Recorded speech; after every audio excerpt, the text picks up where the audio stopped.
अयोध्या के शानदार शहर में राजा दशरथ के दयालु शासन के तहत एक उत्तराधिकारी की पुकार महल की दीवारों में गूंज रही थी।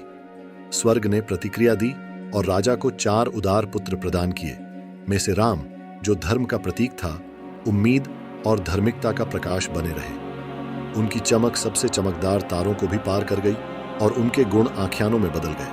लेकिन जैसे जैसे भाग्य की पहिया घूमी, भाग्य की छायाएं दिखाई देने लगी। शिव के विशाल धनुष को मोद्धने की महसूस करके सीता का दिल जीतने में उनकी प्रेम कथा शाश्वत आनंद के लिए प्राथमिकता बन गई। हालांकि धोखे और महत्वाकांक्षा की सर्पीली सुनाई देने वाली बातें महल के गलियारों में घुस गईं। पिछले समय में किए गए एक वादा से बांधे राम ने एक दिल दहलाने वाला आदेश सामना किया।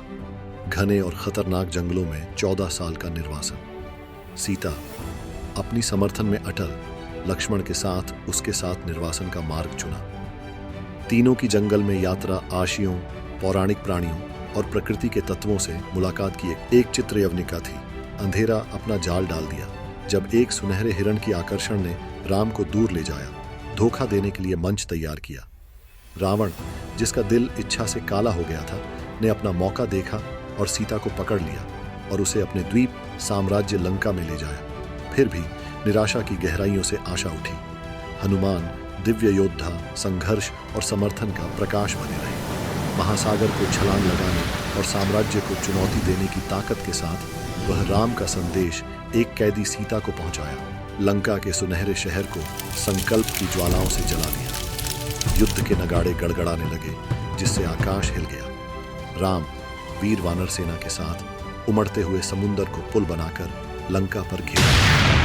प्रलयंकारी संघर्ष में जहां वीरता का मुकाबला खलनायक से हुआ और बाणों से आकाश जगमगा उठा, राम की धार्मिकता ने भेद कर शक्तिशाली रावण को धराशायी कर दिया। जय जैसे ही युद्ध की धूल छाती, राम और सीता फिर से मिल गए। उनका प्रेम समय और परीक्षण द्वारा परखा गया, पहले से कहीं अधिक उज्जवल होकर चमका और पूरी मानवता के लिए धर्म का मार्ग रोशन किया।